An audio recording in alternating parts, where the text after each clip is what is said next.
yeah, today's lesson we had this analysis. We saw these analysis tools.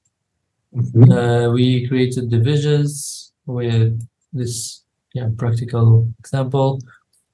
From primitive, actually we used most of them.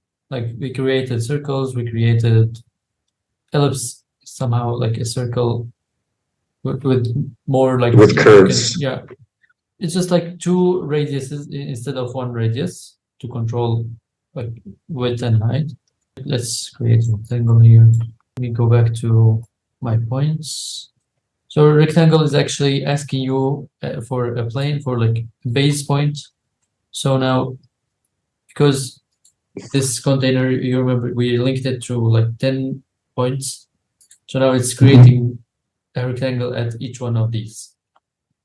And the X and Y values you can control. Maybe write 15, double click again, 15 again, and control the width and height.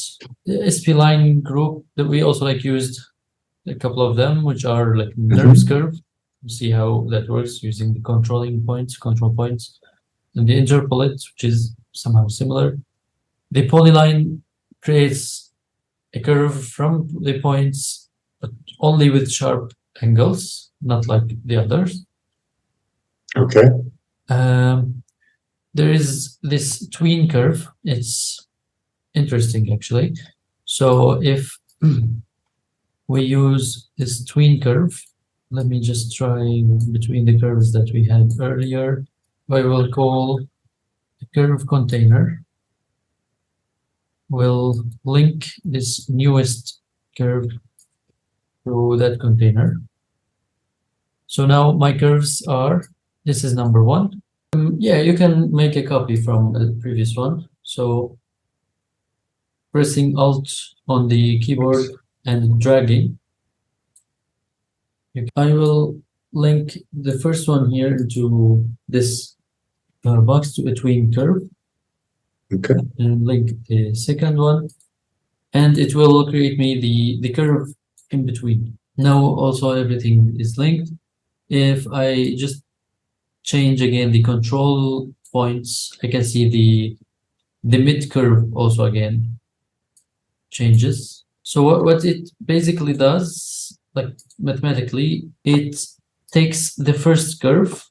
It's also like saying or proposing it's between 0 and 1, and then for the other one it's also proposing between 0 and 1. So this curve A is this one, the up.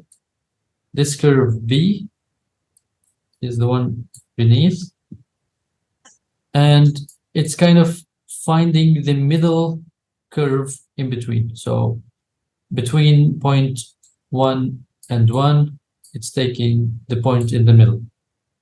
Between these points, it's taking this. Between these points, it's taking this. Also, like it's trying to find the tween curve. This is basically what it's doing. This component, because when it's not selected, this tween curve, it just shows as red, like this. But when you select it, it becomes green. This is a Rhino geometry, and we're linking it from Rhino to this container here.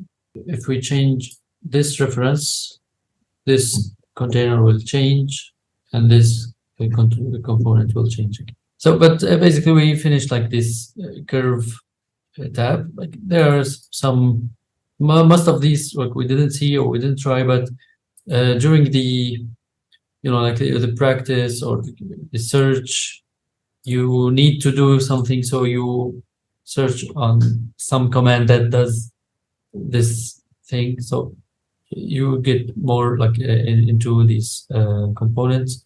Also like view the surfaces. It's also similar. You have analysis group, you have freeform, like how to create new surfaces, and in the util how to modify the surfaces. So like how to cap if you have like a surface with holes, join some surfaces, and etc., offset surfaces, and so that's we can show that maybe in half of course, and we'll get into the sets and mathematics.